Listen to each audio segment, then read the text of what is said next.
On October 25th, 2024, the world was watching as Donald Trump sat down for a long-awaited interview with Joe Rogan. And in it, I think he was trying to tell us there's life on Mars. I think it's just going to get weirder and weirder and weirder, and finally it's going to be so weird that people are going to have to talk about how weird it is. That we're containers.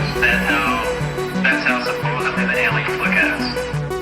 It would be a shift in the knowledge of humanity, of new knowledge. What the hell is going on? One of my most favorite things to do is to go outside and look up at the stars at nighttime. I have a telescope, and we live out in the country, so it's one of the best ways to spend a summer evening. To look at a planet with your naked eye is powerful. I look at the moon and its craters. I can see the rings around Saturn. And I can also see Mars. You know, I was never really interested in the stars or the planets.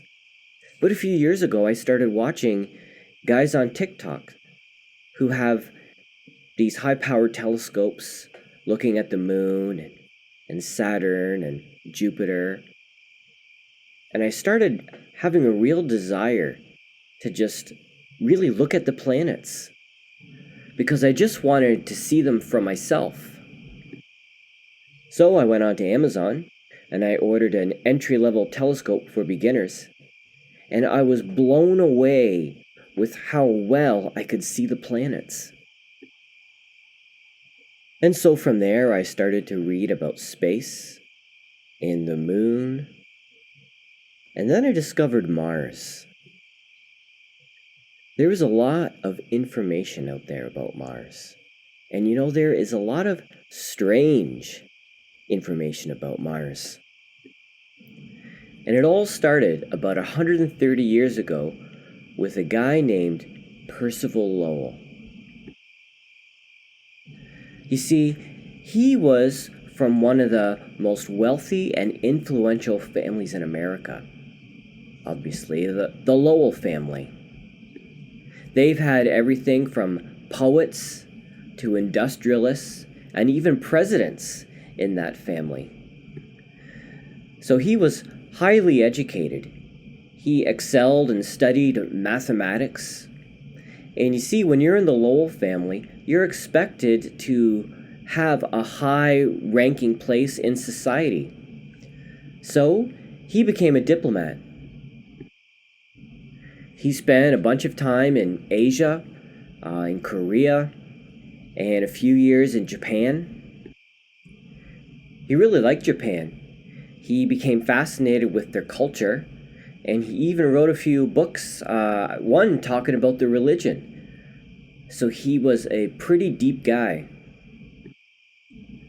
But in 1892, he was elected a fellow at the American Academy of Arts and Sciences. So in 1893, he moved back, and he then became determined to study Mars and astronomy as a full-time career. You see, he had read the work of an Italian astronomer named Giovanni Schiaparelli, and he worked at the Milan Observatory. I think he was the director. And he had saw rivers or canali on Mars that he wrote about. And that really grabbed a hold of Percival and intrigued him. And clearly you'll see that he dedicated the rest of his life to this. He purchased some land in Flagstaff, Arizona, because when you're looking through a telescope, the higher the altitude you are, the clearer you can see, because there's less atmosphere to look through.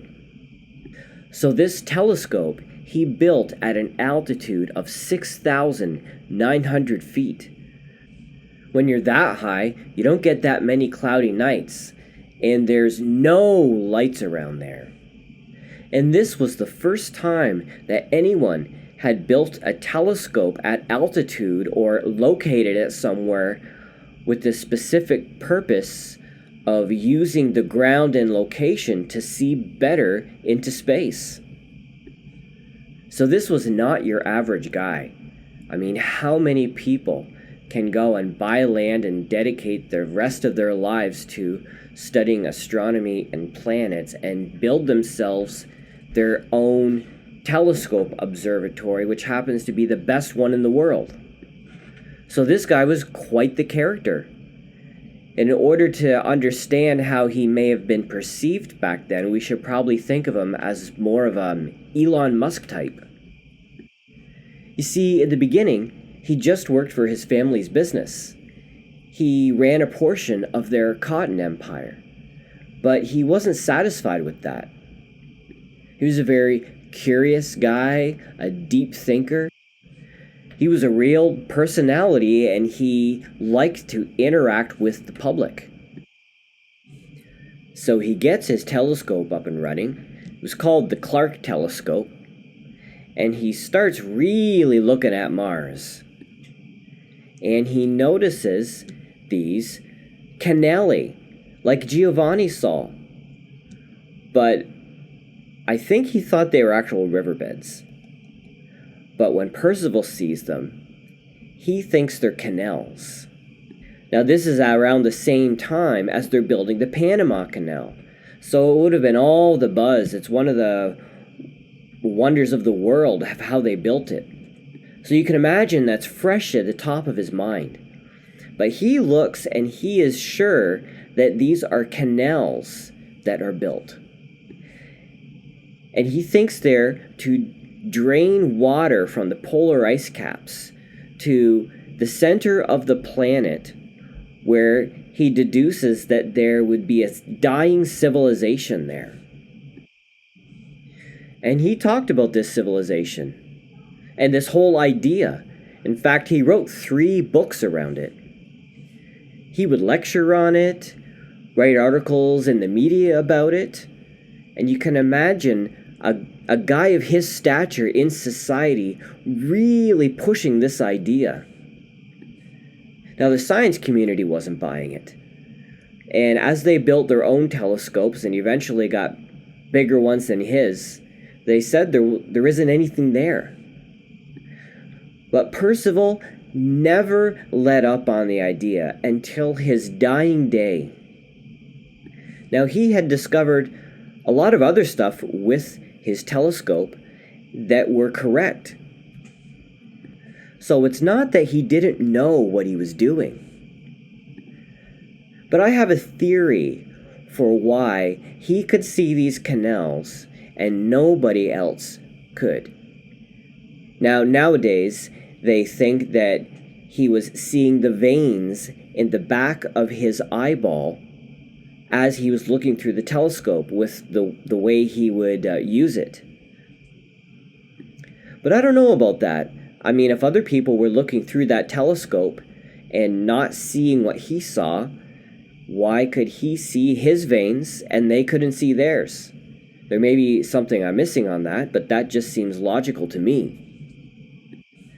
But in reading some of his quotes, I found some clues. Now, I like this quote he has: "Imagination is as vital to any advance in science as learning and precision are essential for starting points." He said, "Let me warn you to beware of 2 opposite errors: of letting your imagination soar unballasted by facts, but on the other hand, of shackling it so solidly that it loses all incentive to rise." So what he's saying there is that he's all for fancy book learnings, but he equally incorporates his imagination and intuition into that equation. Einstein's got a good quote. How's it go? "Facts can take you from A to B, but imagination can take you anywhere." And another good Einstein quote is, "It was not with my rational mind that I discovered the fundamental laws of the universe." So I'm kind of sticking up for Percival here. I mean, nobody ever saw what he saw. He would have his students draw what they see, and nobody was coming up with what he saw except his assistant. But he was a visionary. He built the best telescope in the world. So good that in the 60s, NASA used his telescope, built in 1895, to map the moon for the Apollo missions. And he predicted there should be a 9th planet. And he was right, Pluto. They found it in 1930. It's just hard to imagine that in that one area he was so off. But you can imagine the impact on society that he had.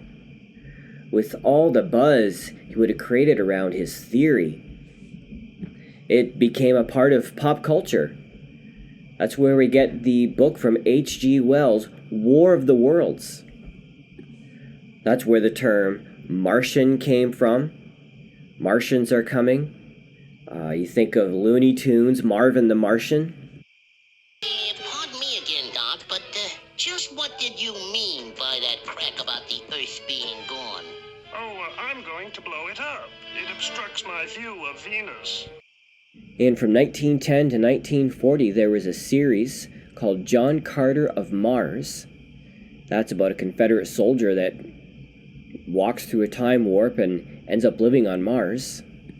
And in 1958, a comic book illustrator named Jack Kirby, well, he made a comic book called The Face on Mars, Race for the Moon. And this is a story about some astronauts on Mars discovering a massive ancient face carved into the Martian surface. Now, this is the same comic book illustrator that brought to us Captain America and the X-Men. I want you to remember this guy. He's going to show up later in our story. But Percival Lowell, he's not the only guy responsible for creating a stir about Mars in the pop culture. He's just one of many. In 1901, someone else very famous started talking. And that person was Nikola Tesla. Now, he would have been another Elon Musk type figure back then. He was a famous inventor. He helped George Westinghouse develop his AC power, and he had some wild ideas like wireless lighting and worldwide wireless electrical power distribution. So he was a pretty outside of the box kind of thinker. And in 1901, an article came out in one of the big papers at the time. And in this article, Tesla is talking about how in 1899, he was alone in his Colorado lab one night during a thunderstorm. And he was experimenting with a new invention, an extra sensitive wireless receiver, more sensitive than, he said, anyone in the world. And one night, he picked up signals of what he took to be from Mars. And he interpreted these signals into meaning 1, 2, 3. And his idea was that math is a universal language, and that this intelligent life was sending a signal from Mars in a numerical code. And you can imagine how that would spread in the media. That's wild. Now, the science community, they weren't really buying it, but pop culture was eating it up. But he held to his guns on that. In 1935, all those years later, he did an interview. And in that interview, he talked about how he's sure that he heard those signals and that he interpreted them correctly into the 1, 2, 3. And that Mars was trying to contact Earth. Now let's jump ahead to just after World War II. See, something special happened after World War II. And that was something called Operation Paperclip. That's where the United States made a deal with about 1,800 Nazi scientists and engineers. And to this very day, some of the things the Nazi scientists were working on are still classified. 80 years later, and they still won't tell us. And of course, the star scientist that they brought over was Werner von Braun. He was an extremely valuable rocket scientist. He created Hitler's V-2 bomb. It was a rocket that would fly at over 3,000 miles an hour and hit England.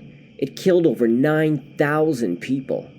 You didn't see Americans creating rockets during the war. You can imagine how bad they wanted them. And he's the reason they went to the moon. They made him director of NASA for 10 years. But he had a lot more on his mind than just rockets. In 1949, he wrote a book. And that book was called Project Mars. And this book is a fictional book, but it's supposed to be as scientifically accurate as possible. And it's about a mission of, I think, 70 people landing on Mars and starting a colony. And the crazy part is, in his book, the leader of that colony was called the Elon. And you can imagine where I'm going with this. Any of that sound familiar? I mean, what are the odds that you write a book about going to Mars and setting up a colony and the leader's name is Elon, and then 70 years later, a guy named Elon is actually trying to go to Mars and set up a colony? Is that really just coincidence? Well, I like the saying that coincidence is what you have left over when you apply a bad theory. Now, I don't know what it means, but I think there has to be some type of connection. Maybe it's just psychic precognition, that somehow we can just sense big events and that can just ripple through time. And then if you follow that line of thinking, I mean, does that imply that Elon is going to get to Mars and he is going to start a colony, and that is such a big event that it's created a ripple back through time, and that Project Mars book with Elon leading that colony is just an expression of that ripple? Who knows? But he did a lot more than just write a book about it. He had plans. In 1969, he had wrote a proposal called To Mars by 1985. Now, of course, it never happened, that we know of. But unlike Percival Lowell and Nikola Tesla, Werner didn't talk about intelligent life being on Mars. And he didn't really say any wild things like Percival Lowell or Tesla. But there is a quote that floats around internet forums on a interview that he did for a German magazine back in 1973. It was called Esoterra.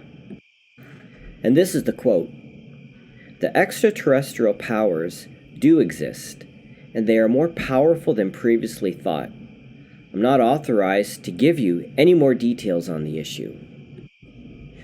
Now, if that quote is true, that's wild. And that's not the only strange thing we've ever heard about Werner von Braun. See, after his death, an assistant of his spoke out. Her name is Carol Rosen, and in the late 70s, she worked with him a few years before he died. And she said that he warned her about plans the government has in the future, from trying to weaponize space to even staging a fake alien invasion.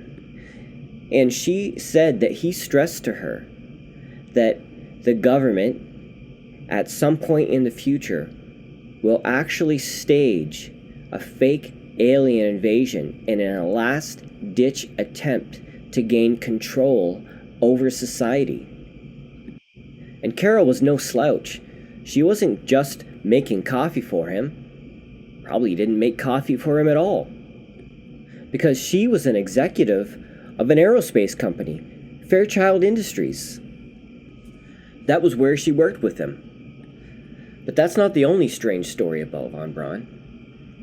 There's a guy named Yuri Geller, who in the 1960s, he was working with the military on remote viewing programs and other parapsychology studies. And through that, he got to know von Braun.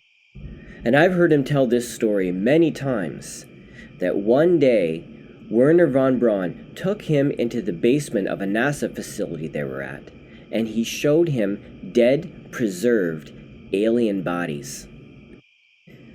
Now I know the words of a psychic are not really going to carry a lot of weight, but the fact is he did know him, and he was a part of those programs, so do with that what you will. But in 1972, his career at NASA came to an end. He retired, having never reached his dream of a manned mission to Mars. The story is that the lack of interest in the space program and lack of funding is what killed it. So he spent the last 5 years of his life working for an aerospace company in DC.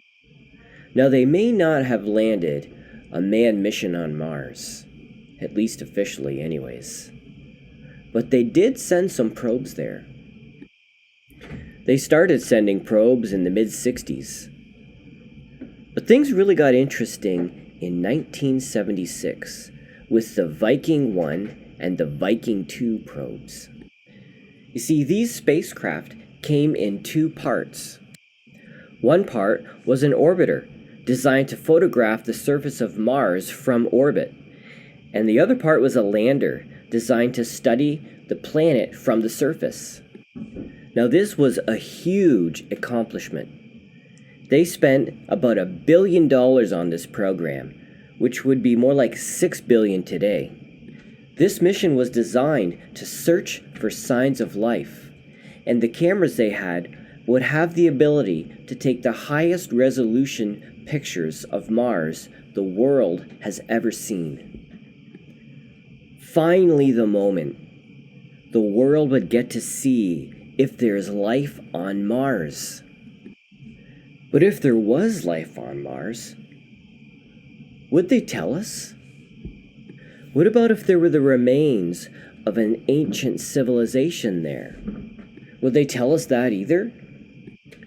Well, about a month after they got there, NASA released some photos. And there was photos of the surface of Mars, and of mountains, and of a rugged landscape. But there was one particular photo that had everybody talking. In fact, the news articles were describing it as NASA found something very peculiar on Mars. In one of those photos was a face sculpted into the side of the planet. And not like a smiley face, or like just some random lines that happen to make a face. This was like the kind of face you would see on a Babylonian statue. So let's get something straight here. Ever since Percival Lowell, the world has been questioning, is there life on Mars? So then, NASA spends $1 billion on sending the most high-tech mission with the best equipment they have ever sent to Mars to look for life, and they come back with a photograph of a face. And as you can imagine, NASA said, well, I guess there must have been an ancient civilization on Mars. Not. No, they didn't say that. They said it's an optical illusion. It's something called pareidolia, and it's the idea that our brains are trained to just see faces and everything, so that shadows can look like a human face. So really, they're saying that it's just a coincidence that a mountain range happened to cast shadows that made it look like a face. Pure coincidence. But remember what we talked about earlier. Maybe coincidence is what you have left over from a bad theory. Now you can imagine the public was really interested in that face, and there was public pressure for NASA to go back and pass over that spot again and get another picture. So NASA caved in to public pressure. They went back over that spot, got another picture from a different angle, and said that it proved their theory and that it wasn't a face. And for the most part, the public just kind of said, okay. But in 1981, there was a couple of Lockheed Aerospace contractors working at the NASA Goddard Flight Center. Now, in the daytime, they were working with NASA on a satellite program. And they spent their evenings going through NASA's photography database that they had access to as aerospace contractors. But they were looking for something.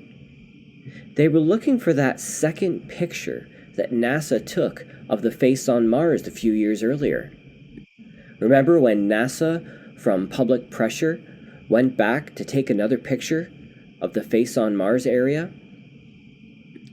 And they said that it proved their theory that it was just a trick of light and shadow?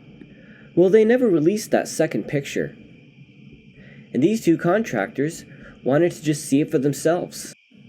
And so they looked night after night through that vast library. And one night, they found something. They found that second picture. Now, this picture had the sun hitting it from a different angle. And what they saw was a face. Except from this angle, it had even more detail to it. And they found when they took that new angle of the face and put that with the original picture, the same face at a different angle, they were able to make a stereo image. A 3D image of the face. Now, some have said that that face looks similar to statues of the Babylonian god of Mars, Nergal, which, if true, is awesome. Now remember, these guys are computer engineers and image specialists. They are experts in their field, and there was no doubt in their mind that this face was artificial, not natural. They've written books, done lectures and seminars on it. And their names are Vincent DiPietro and Gregory Molinaro. Now, I haven't told you how big this face is yet. See, that's the crazy part. This was not just like some sort of big statue, like maybe the size of the Statue of Liberty's face or Mount Rushmore. This face is 1.9 miles long and 1.5 miles wide. Which is crazy. It's hard to imagine what type of civilization would build something like that. And why?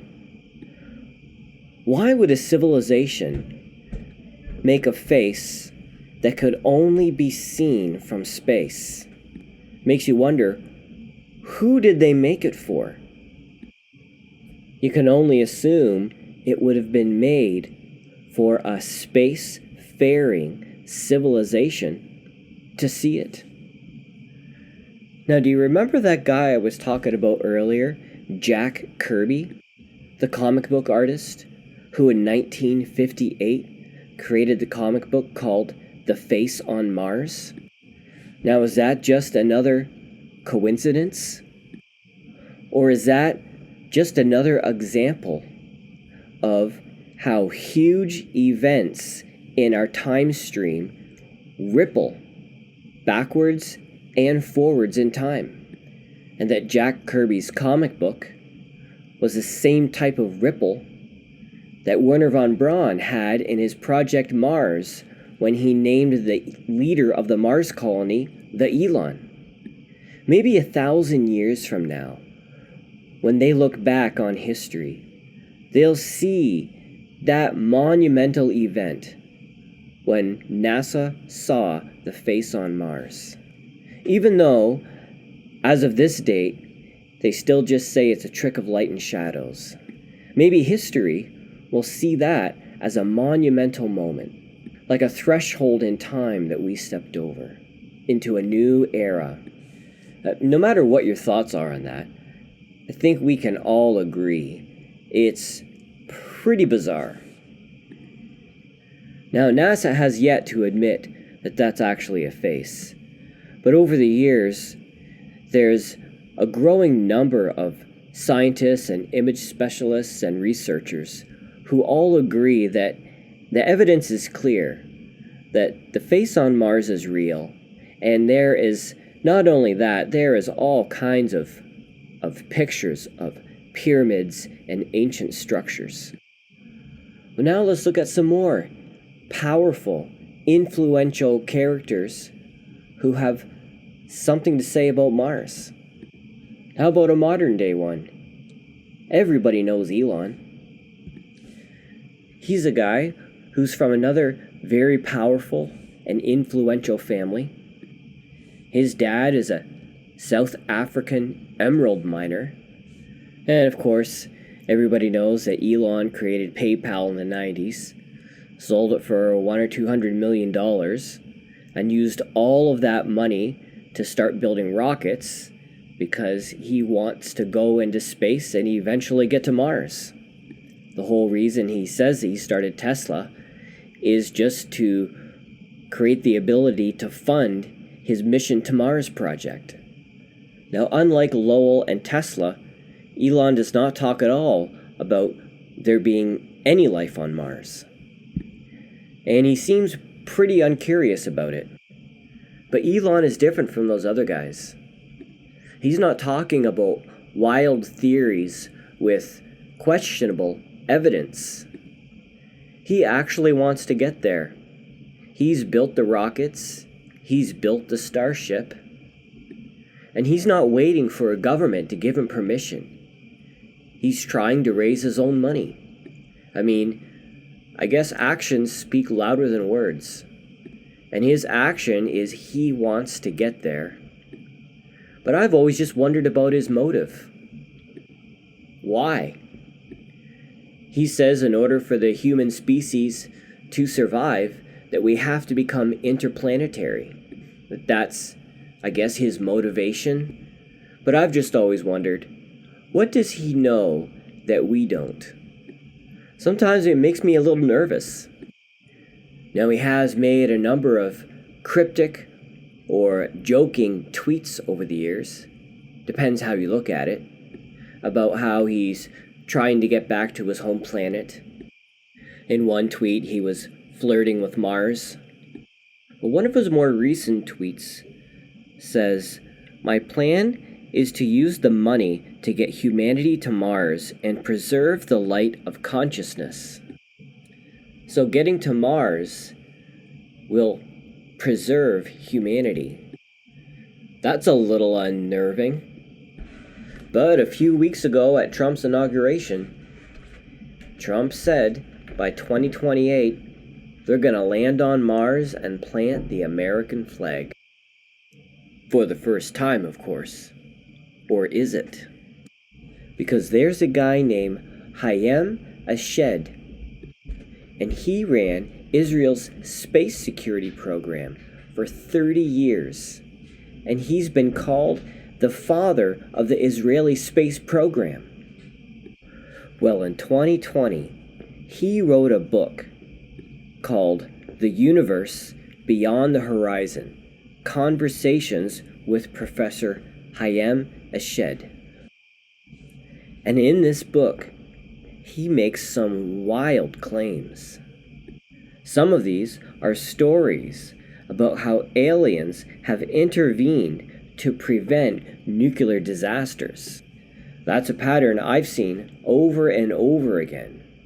He goes on to say that the United States government has signed a secret contract with extraterrestrial life and has agreements with the Galactic Federation, and that it allows them to perform experiments on Earth. And you know what else he says? In this book, he said that they are already on Mars. He said that there is a joint underground alien and American astronaut base. And that's not even the wild part. The wild part is, he said that Donald Trump is aware of this, and that he was going to spill the beans and tell the public, but that the Galactic Federation stopped him. He was told that if he did go ahead and tell the public, that it would create mass hysteria. Now, of course, in this book that he wrote, it's only printed in Hebrew. But that didn't stop it from making waves around the world. It was on all the mainstream media, and they may have even made fun of it on one of the late night shows too. But I guess there was something else going on back in 2020 that would have stole attention from it. But remember, this was from the father of the Israeli space program. So I tried to look up and see what any of his colleagues had said about him. I assumed they would say that he lost his mind or something. But they didn't. Anyone that I could find said that they respected him, that he's the father of the Israeli space program, but maybe he went a little too far. But that was the end of it. After that came out, nobody said anything. It was just... That's right, crickets. So I've been following this for a few years. And I've just been waiting to see if Trump would ever mention anything at all about Mars. And then, this past fall, he said something. In his interview that he did with Joe Rogan. And so I was listening very carefully, and you know Joe was going to ask him about UFOs. And the moment came, and listen to what he said. Talking to these people, was this something that you were compelled to have conversations about? Was this your personal interest? A little bit. It's not a great interest for me, but it's a little interest. I get that question as much as almost any question. Do you think that we have aliens coming, flying around or whatever? What do you think? There's no reason not to. There's no reason not to think that Mars and all these planets don't have life. Did you hear that? Mars? Why did he say Mars? He was just asking him what he knows in general about aliens. There's no reason not to think that there may be life on Mars. And then I noticed that Joe seems to shut him down. If he knows more than you do, why would you interrupt him and shut him down? Now listen to the rest.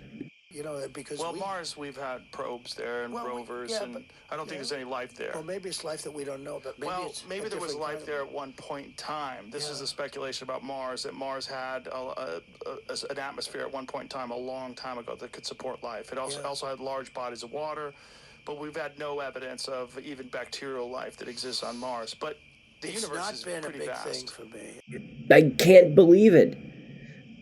Joe completely shut him down. Aren't you curious, man? This is Trump. Let him ramble. See what he says. Or maybe he doesn't want his podcast to be the place where it comes out. Who knows? But as someone who's listened to Joe Rogan for years, he got extremely uncurious, which is out of character for him, and that just makes me suspicious. Now, speaking of out of character, this next one is probably the most wild one yet, and it's the one that I'll finish with. And in the 80s and 90s, there was a famous conservative talk show host named Rush Limbaugh. Now, he was the one that created kind of shock talk radio.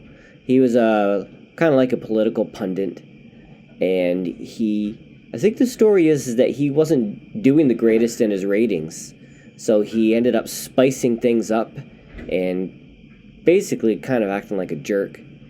And his ratings went up, and that became his shtick.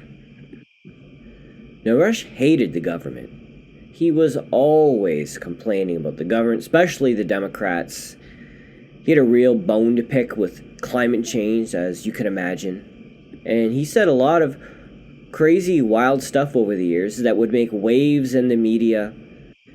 He would even go on from time to time talking about Mars and relating it to some sort of climate change plan that the evil government had. But on March 4th, 2004, he went a little farther off course than he normally does, a little deeper down the conspiracy rabbit hole than he'd ever gone. You see, he said that he had seen a top secret NASA report about Mars called the Gore Report, and that this would never be disclosed to the public, so that he was taken upon himself to share it so that people would hear it. And when I listened to this, I thought, well, it's pretty wild, but it is Rush Limbaugh, and maybe he's joking. But I have to say, it did feel kind of strange. So I took the internet. I did a bit of searching. I was fully expecting to see news articles written and maybe The View making fun of him that Rush finally went off the deep end. In fact, any Google search I did on this turned up no results. I went to ChatGPT and then even tried DeepSeek, and they both had no information on this. And they said that my suspicions may well be correct and that it may have been scrubbed off the internet. I eventually found one web page talking about it from 2010. And on that page, it was just talking about how it's been scrubbed off the internet. Now you're wondering, where did I hear this? Well, there's a YouTube account called Gigi Young.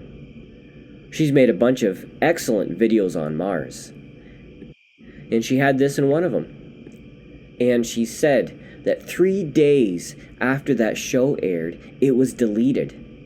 And that his fans at the time felt it was out of character and cryptic, and that by deleting it only seemed to validate his message even more. But the thing that strikes me is, why is there no record of anyone ever even talking about this? No news articles saying that he was crazy. No record of it in his archive. No record of anyone ever asking him about this. Just silence. Is that because this is actually true? Because you know what I think about coincidence. Is he trying to do what Hayam Ashed was trying to do in his book, disclosing about Mars? What Donald Trump was trying to tell Joe Rogan? That there's something going on Mars? Well, hear it for yourself. As I mentioned recently, ladies and gentlemen, after reviewing data from one of the Mars rovers, NASA, big press conference the other day, concluded that Mars was once drenched with enough water to support life in a good, habitable environment. And this is an incredible discovery, and NASA still had to go out there and say that there's no proof that life existed. All they said was that conditions were there for there to be life. But this is not all NASA said, ladies and gentlemen. There's a lot that is not being discussed here. As a powerful, influential member of the media, I know more than you do, especially about this. I have seen a highly classified report that has not been released publicly, and it probably won't be unless you consider my talking about it here to be releasing it publicly. It's top secret report, codenamed the Gore Report. It was prepared by scientists from Area 52 in New Mexico. They analyzed the Mars data. And there are some findings in this report, and I can understand why they don't want to release this, but I want to, and I don't know it all, but I want to pass off what some of the Gore report says. There was life on Mars. That's what NASA is not being upfront about. There was life up there. Everybody knows it. We can't be the only people occupying the universe. It's impossible. Who do we think we are? That we're the only people God created? Sorry, for those of you who don't believe in God, only people who evolved from apes? So it's clear that there was life elsewhere, and now that NASA's kind of let the cat out of the bag, if there were habitable conditions up there, we know there was life there. In fact, they found some DNA evidence up there that compares favorably to members of the Skull and Bones Society here on Earth. These people were highly industrialized, the Martians. They were technologically superior, and they were very arrogant people. And they thought that the power and the force of their existence was all that was needed to sustain them. And they didn't care a whit about conservation. They didn't care a whit about preserving anything. They got rid of everything that was pristine. In fact, they used the internal combustion engine.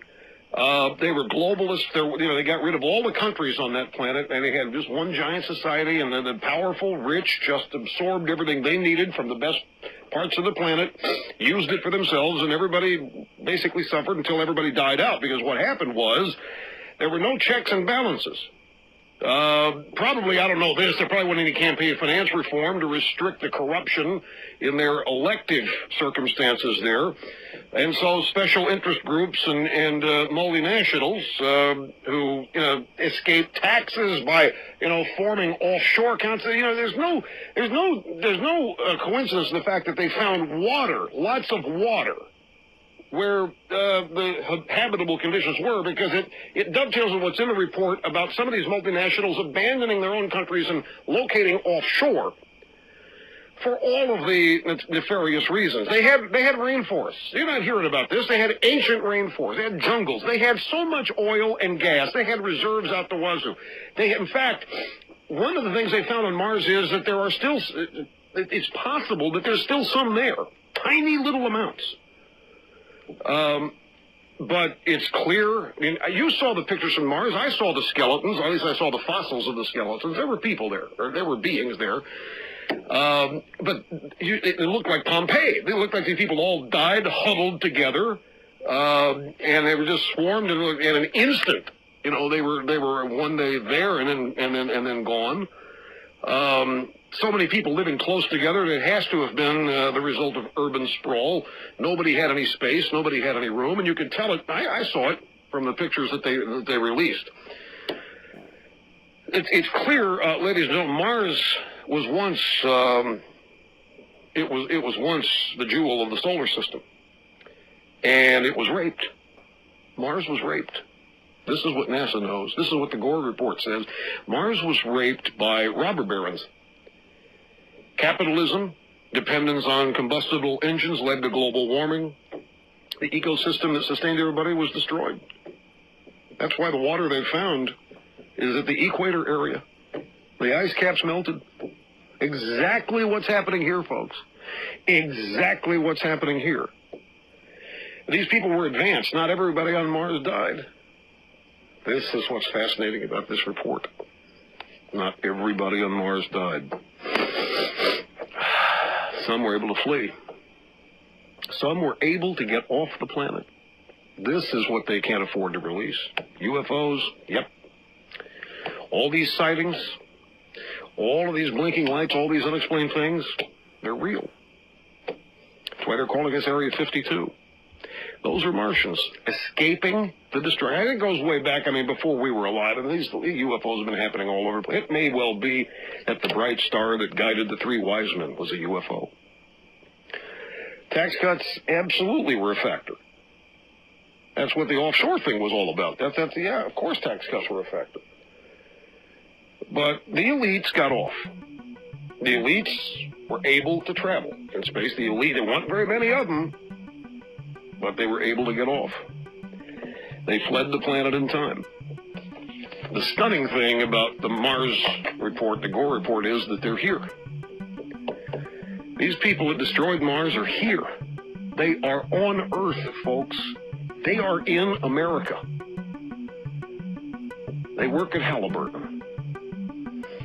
They worked at Enron. They worked at WorldCom. They're at Boeing. They came to America, my friends. And the Gore report clearly illustrates they have not learned a thing from their experiences on Mars. The truth is out there. Far, far